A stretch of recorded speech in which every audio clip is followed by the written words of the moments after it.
ጤና ይስጥልኝ የቮያ ቴሌቪዥን ተከታታዮች ለዕለተ ቅዳሜ ያልናቸውን ዜናዎች ይዘን ቀርበናል። እስከ መጨረሻው እንድትከታተሉን በአክብሮት እንጋብዛለን።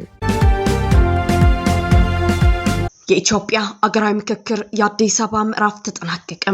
በተስፋና በስጋት መካከል ያሉ የሰነዘሩ አስተያየቶች ላለፉት 40 ቀናት በአዲስ አበባ ሲካሄድ የቆየውና የኢትዮጵያን መሰረታዊ ችግሮች ይፈታል ተብሎ የታመነበት አገራዊ ምክክር ጉባኤ ትላንት ነሐሴ 16 ቀን 2018 ዓ.ም በታላቅ ስነ ስርዓት ተጠናቋል። የጉባኤው መጠናቀቅን ተከትሎ ከተሳታፊዎች ከመንግስት ባለስልጣናት ከኮሚሽኑና ከተቃዋሚ ፖለቲከኞች የተለያየ ይዘት ያላቸውና በተስፋ በጥንቃቄና በስጋት የተሞሉ አስተያየቶች እየተሰነዘሩ ይገኛሉ። የኢትዮጵያ ዜጎች ለማህበራዊ ፍትህ ኢዜማ አመራርና የጉባኤ ተሳታፊ የነበሩት አቶ ዮሐንስ መኮንን ሂደቱን ታሪካዊና እንደለት ዘመናቱ የሚሻገር ጽኑ ሀገራዊ የቃል ኪዳን መሰረት ሲሉ ገልጸውታል። አቶ ዮሐንስ በሰጡት የግል አስተያየት በምክክር ወቅት ከፍተኛ ንትርኮች፣ የስሜት ማዕበሎችና ከውስጥም ከውጭም ግፊቶች እንደነበሩ አልሸሸጉም። ወገንተኛ ያልናቸውን ኮሚሽነሮችና አስተባባሪዎችን ፊት ለፊት ተጋፍጠናል። በአስረጂ ኤክስፐርትስ የአንድን ወገን ፍላጎት ሳይንስ አስመስለው ሊጭኑብን የመጡትን ባለሙያዎች አጋልጠን ከጉባኤው አስወጥተናል ብለዋል። አቶ ዮሐንስ ገለጻ በምክክሩ ከቀረቡት 400 ያህል ምክረ ሐሳቦች መካከል 396 ወይም 99% ሙሉ በሙሉ በስምምነት የቀረቡ ናቸው። አራቱ የልዩነት ነጥቦች ወይም የፕሬዝዳንት አመራረጥ፣ በሰንደቅ ዓላማ ላይ የሚቀመጠው አርማ፣ የፌዴሬሽን ምክር ቤት አባላት አመራረጥና የአዲስ አበባ የኦሮሚያ ርዕሰ ከተማነት በህገ መንግስት የመጻፍ ጉዳይ ለኮሚሽኑ ተረክበዋል። በእነዚህ ነጥቦች ላይ ቀድሞ ታስቦ የነበረው የድምጽ ብልጫ ውሳኔ ቀርቶ ኮሚሽኑ ቃለ ጉባኤዎችን መርምሮ ውሳኔ እንደሚሰጥበት አሳውቋል። አቶ ዮሐንስ ምክረ ሐሳቦቹን ወደ መሬት ለማውረድ አመታትን ሊፈጅ እንደሚችል በጥንቃቄ ጠቅሰው ሂደቱን በአይነ ቁራኛ መከታተል እንደሚያስፈልግ አሳስበዋል። የጠቅላይ ሚኒስትሩ አማካሪ አቶ ዳንኤል ክብረት በበኩላቸው ምክክሩ መጠናቀቁን በበጎ ጎኑ ጠቅሰው የኢትዮጵያውያንን የጦርነት ልምድና የምክክር ባህል ማነስን በሚያነጻጽር መልኩ አስተያየት ሰጥተዋል። ምክክር ሆኖብን ነው እንጂ ጦርነት ቢሆን ኖሮ 40 ቀን አይፈጅብንም ነበር። የአድዋን ጦርነት በ9 ሰዓት ውስጥ የጨረስን ጀግኖች ነን። የጦርነትን ያህል ምክክር ልምድ የለንም ብለዋል። አቶ ዳንኤል አክለውም ብዙዎች ምክክሩን በጦርነት መንፈስ አሸነፈ ተሸነፈ በሚል ሲከታተሉት እንደነበር ገልጸው ሂደቱ መጠናቀቁን አብስረዋል። በተቃራኒው የማህበረሰብ አንቂው አቶ ጌታቸው ሽፈራው በምክክር ሂደቱ ላይ ቀጣይ ጣፈንታ ላይ ከባድ ስጋትና ትችት ሰንዝረዋል። አቶ ጌታቸው ገዢ ፓርቲ ብልጽግና በተለይም ኦህዴድ በምክክሩ ያቀደው አልተሳካለትም ብለዋል። ፓርቲው ያሰበው ባይሳካም ሂደቱን እንደ ስኬት በመቁጠር ኢትዮጵያ አሸንፋለች በሚል መፈክር ለወራት የሚዘልቅ የሚዲያ ዘመቻ ለማድረግ ማቀዱን ገልጸዋል። አቶ ጌታቸው ኦህዴድ በምክክሩ የገጠመውን ፈተና በቀጣይ በተግባራዊ ሴራዎች ለመፍታት እንደሚጥር አመልክተዋል። የቤተ እምነቶች የሲኖዶስና የመጅሊስ ጉዳይ ላይ የሰራውን ሴራ ለመድገም ነው ያቀደው ያሉት አቶ ጌታቸው በአዲስ አበባ ጉዳይ በምክክር ያልሆነለትን በተግባር ለማድረግ እንደሚንቀሳቀስ ስጋታቸውን ገልጸዋል። ሌላው ምክክሩ አልቋል ቢልም ኦህዴድ የባሰውን የሴራ ተግባሩን የሚጀምረው ዛሬ እንደሆነ መታወቅ አለበት ሲሉ ደምድመዋል። በመዝጊያ ስነ ስርዓቱ ላይ የተገኙት የኢትዮጵያ ፕሬዝዳንት ታዬ አጽቀሥላሴ ምክክሩ ለዘመናዊት ኢትዮጵያ የሚበጁ ዘመን ተሻጋሪ ሐሳቦች የፈለቁበት መሆኑን ተናግረዋል። ኢትዮጵያ ከዚህ በኋላ መንገዷ መስቀለኛ ሳይሆን ቀጥ ያለ ነው ያሉት ፕሬዝዳንቱ የፖለቲካ አውዱ ከተቃርኖ ወደ ይቅርታ ካምባጎሮና ነፍጥ አዙሪት ወደ ሰላምና መደማመጥ እንዲሻገር በር ከፍቷል ብለዋል። ኢትዮጵያ ልትፈርስ ነው የሚለው ንግግሩን የሚያሰሙ አካላት የእንጀራቸው ገመድ እንጂ የኢትዮጵያ መንገድ አለመሆኑን ገልጸዋል።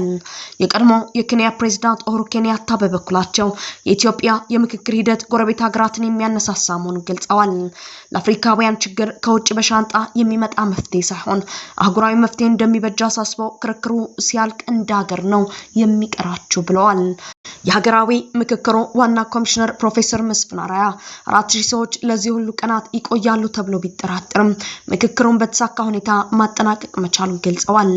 በምክክሩ የተነሱ አጀንዳዎች በየክልሉ ለሚደረጉ ምክክሮች መነሻ እንደሚሆኑ ጠቅሰው በመሳሪያ ያሸነፈ ኃይል የለም፣ ማሸነፍ የሚቻለው በንግግር ነው ሲሉ የምክክሩን አስፈላጊነት ገልጸዋል። የአዲስ አበባ ባለቤትነት ውዝግብና የብሔራዊ ምክክር ጉባኤ አነጋጋሪ ማጠቃለያ በኢትዮጵያ ሀገራዊ ምክክር ኮሚሽን ጉባኤ ማጠቃለያ ዋዜማ ላይ በአዲስ አበባ ከተማ አስተዳደርና ተጠሪነት ዙሪያ የተነሳው ከፍተኛ ውዝግብ የጉባኤውን ገለልተኛና ሕጋዊ አሰራር ጥያቄ ውስጥ ከቶታል። የምክክር መድረኩ ተሳታፊዎች በ8 ዋና ዋና አገራዊ አጀንዳዎች ላይ ተወያይተው ስምምነት ላይ ከደረሱ በኋላ በአዲስ አበባ ዙሪያ የተፈጠረው አለመግባባት የበርካታ ክልል ተወካዮችን ተቃውሞና የመድረክ ረግጦ መውጣት አስከትሏል። የከተማዋ ከንቲባ ወይዘሮ አዳነች አቤቤ በቡድኑ ውይይት ወቅት አዲስ አበባ ተጠሪነቷ ለኦሮሚያ ክልል ይሁን የሚል አቋም ማራመዳቸው የተገለጸ ሲሆን በመቀጠልም ከድሬዳዋ ከንቲባ ጋር በመሆን በኮሚሽኑ የሽማግሌዎች ቡድን ውስጥ መካተታቸው ከፍተኛ የጥቅም ግጭትና የገለልተኝነት ጥያቄ አስነስቷል።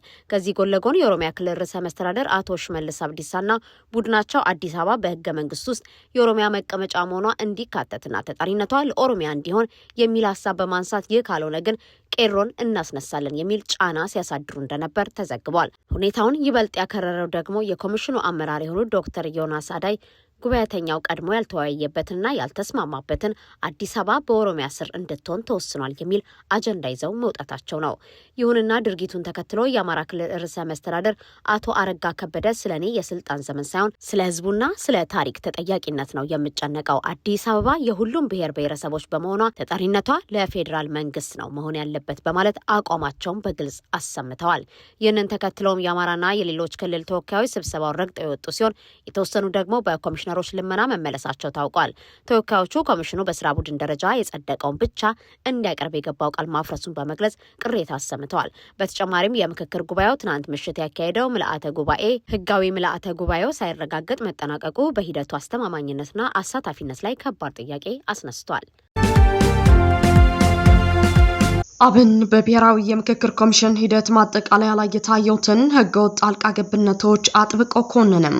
የአማራ ብሔራዊ ንቅናቄ አብን ላለፉት 5 ሳምንታት ሲካሄድ የቆየውን ሀገራዊ የምክክር ጉባኤ አዎንታዊ ጅምሮች እንደሚያደንቅ ገልጾ በሂደቱ መጨረሻ ላይ የታዩ የስነ ምግባር ጥሰቶችንና አድሏዊ ጣልቃ ገብነቶችን ግን አጥብቆ እንደሚቃወም አስታወቀም።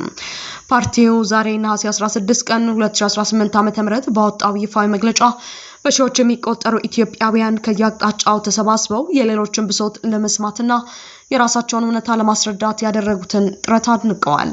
ተመካካሪዎቹ በመሰረታዊ አገራዊ ጉዳዮች ላይ የደረሱበትን የጋራ ስምምነት ብሎም የፈጠሩትን የባህል ልውውጥና ትውውቅ በኢትዮጵያ ለሚገነባው ሰላማዊ ፖለቲካ ባህል ትልቅ መሰረት የሚጥል ነው ሲል ገልጾታል። ተመካካሪዎቹ ወደየአካባቢያቸው ሲመለሱም የሰላምና የፍትህ አምባሳደር ሆነው እንደሚሰሩ ፓርቲው ተስፋውን አጋርቷል። ይሁን እንጂ ሂደቱን በገለልተኝነት እንዲመሩ ኃላፊነት የተሰጣቸው የተወሰኑ የመንግስት ባለስልጣናት ጥቂት የኮሚሽኑ አባላትና አስተባባሪዎች ግልጽ ወገንተኝነት የታከለበት ሴራ መፈጸማቸውን አብን በጽኑ ወቅሷል። በተለይም በምክክሩ ማጠቃለያ ላይ ጉባኤው ሲመክርባቸው የቆዩት 8 አጀንዳዎች ተነበው ካለቁ በኋላ አንደኛው ኮሚሽነር በጉባኤው ያልተመረመረና በጀርባ በር የተዘጋጀ አጀንዳ ይዘው በመውጣት በአሸናፊነት ስሜት ለማጽደቅ መሞከራቸውን ፓርቲ ኮንኗል።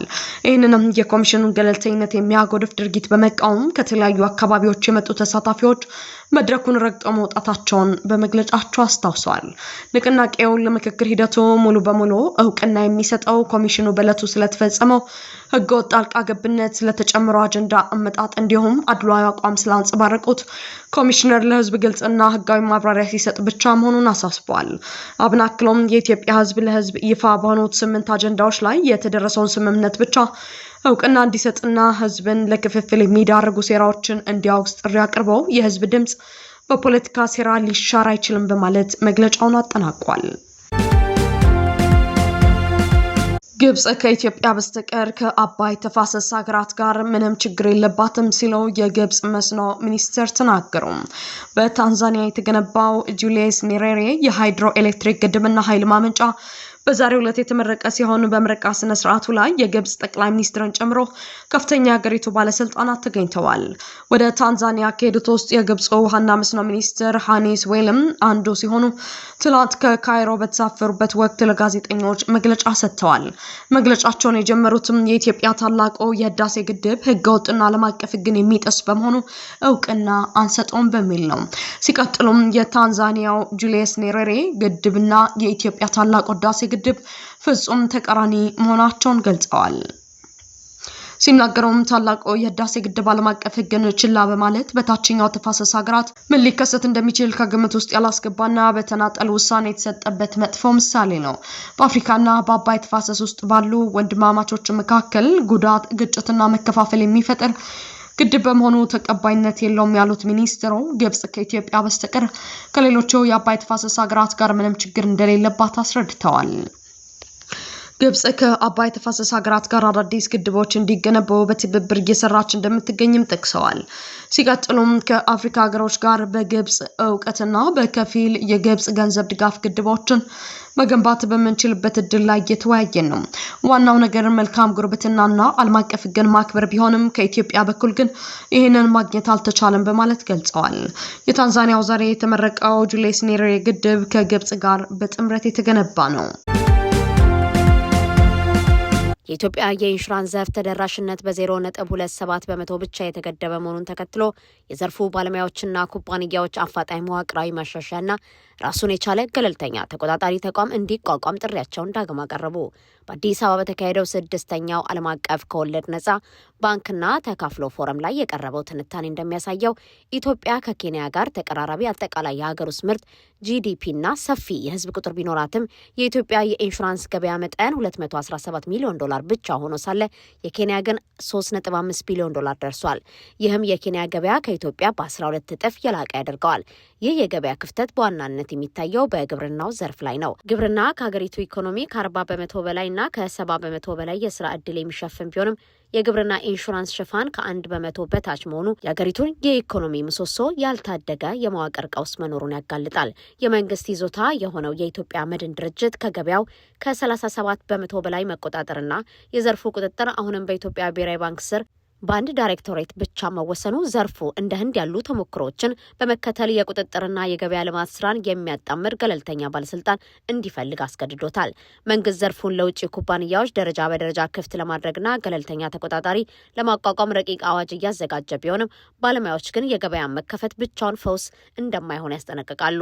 ዘርፉን ከባህላዊ ስርጭት አውጥቶ እንደ ባንክ ኢንሹራንስ፣ አርቲፊሻል ኢንተለጀንስና ዲጂታል አሰራሮችን ካላስፋፋ እንዲሁም እንደ ፖለቲካዊ ግጭት፣ ሳይበርና የአየር ንብረት ለውጥ ያሉ አዳዲስ ስጋቶችን የሚመጥኑ ምርቶችን ካላቀረበ በስተቀር እውነተኛ የኢኮኖሚ ለውጥ ማምጣት እንደማይቻል በአጽንኦት አሳስበዋል። ህገወጥ ስደተኞች ደቡብ አፍሪካ ለቀው እንዲወጡ ሁለተኛ ቀነ ገደብ ተቀምጠላቸው። ጸረ ስደተኛ የሆነው ማርች ኤንድ ማርች የተሰኘው ቡድን በደቡብ አፍሪካ የሚገኙ ህገወጥ ስደተኞች ሀገሪቱን ለቀው እንዲወጡ ለሁለተኛ ጊዜ ቀነ ገደብ አስቀመጠ። ከዚህ ቀደም ይህ ቡድን ለጁን 30 ቀነ ገደብ ሰጥቶ የነበረ ሲሆን ይህንን ተከትሎ በስደተኞች ላይ ጥቃት መፈጸሙ ይታወሳል። እንዲሁም በርካታ ሀገራት ዜጎቻቸውን ከደቡብ አፍሪካ ማስወጣታቸው የሚታወስ ነው። ማርች ኤንድ ማርች አሁን ደግሞ እስከ ሴፕቴምበር 30 ድረስ ህገወጥ ስደተኞች ለቀው መውጣት እንዳለባቸው የሚገልጽ ማስጠንቀቂያ አውጥቷል። በደርባን በተካሄደ አንድ ስብሰባ ላይ የቡድኑ መሪ ጃሲንታ ንጎቤሴ ባደረጉት ንግግር ይህንን ቀነ ገደብ የደቡብ አፍሪካ መንግስትም ሆነ የስደተኞቹ ሀገራት ልብ ማለት እንዳለባቸው ገልጸዋል። ቀነ ገደቡ ከመድረሱ በፊት ከፍተኛ ቁጥር ያላቸውን ህገወጥ ስደተኞች ከደቡብ አፍሪካ ለማስወጣት እንዲዘጋጁም አሳስበዋል። በሱዳን ጉዳይ የተባበሩት መንግስታት ድርጅት የጸጥታው ምክር ቤት ስብሰባ ተጠራ። የተባበሩት መንግስታት ድርጅት የጸጥታው ምክር ቤት የፊታችን ሰኞ በሱዳን ወቅታዊ ጉዳይ ለመወያየትና ውሳኔ ለማሳለፍ ስብሰባ መጠራቱ ተገለጸ። ይህ ስብስብ የተጠራው የወቅቱ የምክር ቤቱ ሊቀመንበር በሆነችው ዴንማርክ ሲሆን ስብሰባውን የሚመሩትም የዴንማርክ ውጭ ጉዳይ ሚኒስትር ይሆናሉ። የሰኞውን የምክር ቤቱን ስብሰባ ለየት የሚያደርገው አሜሪካን በመወከል የፕሬዝዳንት ትራምፕ የአረብና አፍሪካ ጉዳዮች ከፍተኛ አማካሪ ማሳድ ብሎስ የሚገኙ በመሆናቸው ነው። በስብሰባው ላይ በሱዳን ስላለው ቀውስ የተለያዩ አካላት ማብራሪያ እንደሚሰጡ የተገለጸ ሲሆን በተጨማሪም ሁለቱም ተፋላሚዎች ድሮኖችን በመጠቀም እየፈጸሙ ያለው ጥቃት ከፍተኛ ጉዳት እያደረሰ ስለመሆኑም እንደሚነሳ ተገልጿል። ከዚህ በመነሳት የአሜሪካው ተወካይ በሱዳን የበረራ ነጻ ቀጠና እንዲታወጅ ሀሳብ እንደሚያቀርቡ ተዘግቧል።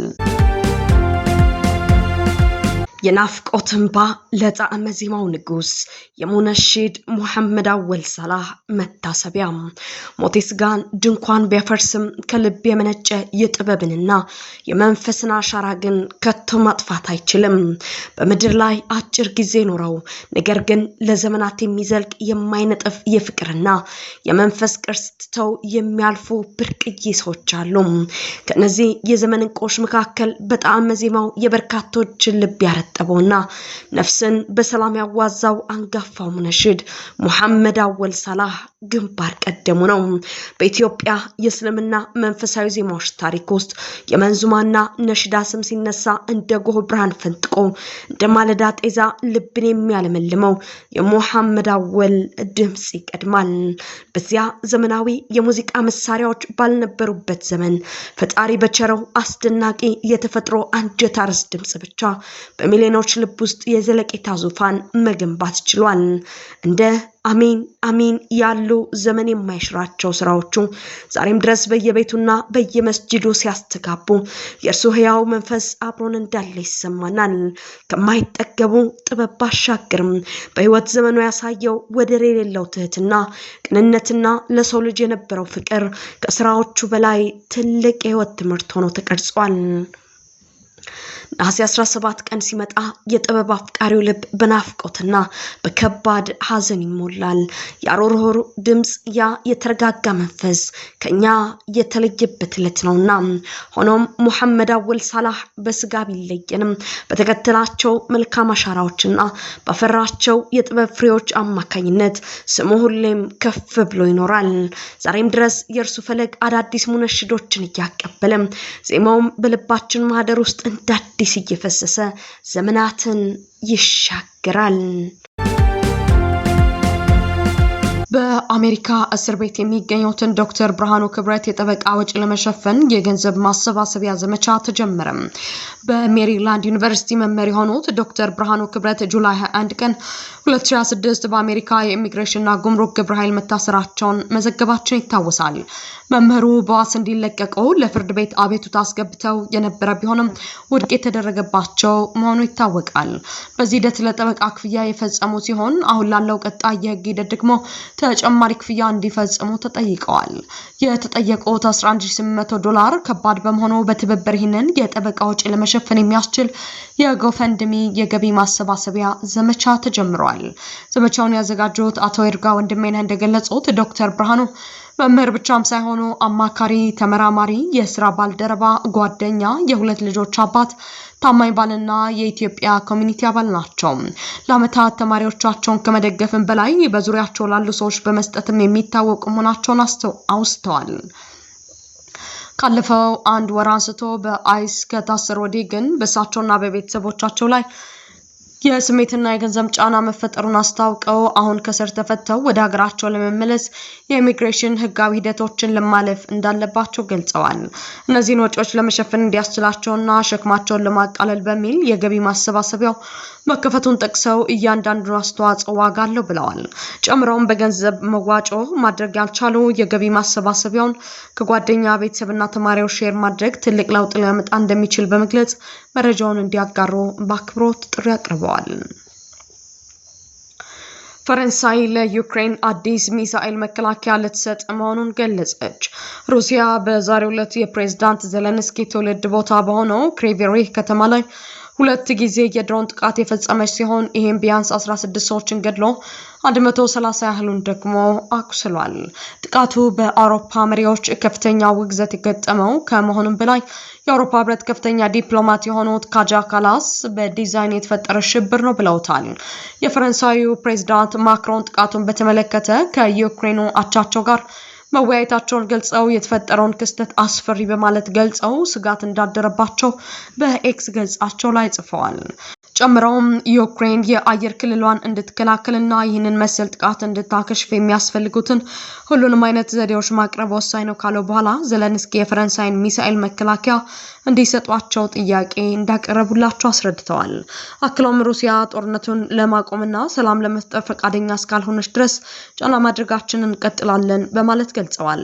ፕሬዝዳንት ዘለንስኪ በበኩላቸው ከማክሮን ጋር ለ2 ሰዓታት ያህል መነጋገራቸውን አስታውቀው ዘመናዊና አዳዲስ የፈረንሳይ ሚሳኤሎችና ሚሳኤል መከላከያዎችን እንደሚሰጧቸው ቃል እንደገቡላቸው ይፋ አድርገዋል። የዩሴን ቦልት የ100 ሜትር ሩጫ ሪከርድ በቻይና ሮቦት ተሰበረ። የቻይናው ላይቲንግ የተሰኘው ሮቦት ዛሬ ባደረገው የሙከራ ሩጫ 100 ሜትር ርቀትን ከዩሴን ቦልት በበለጠ ፍጥነት ለመሮጥ ችሏል።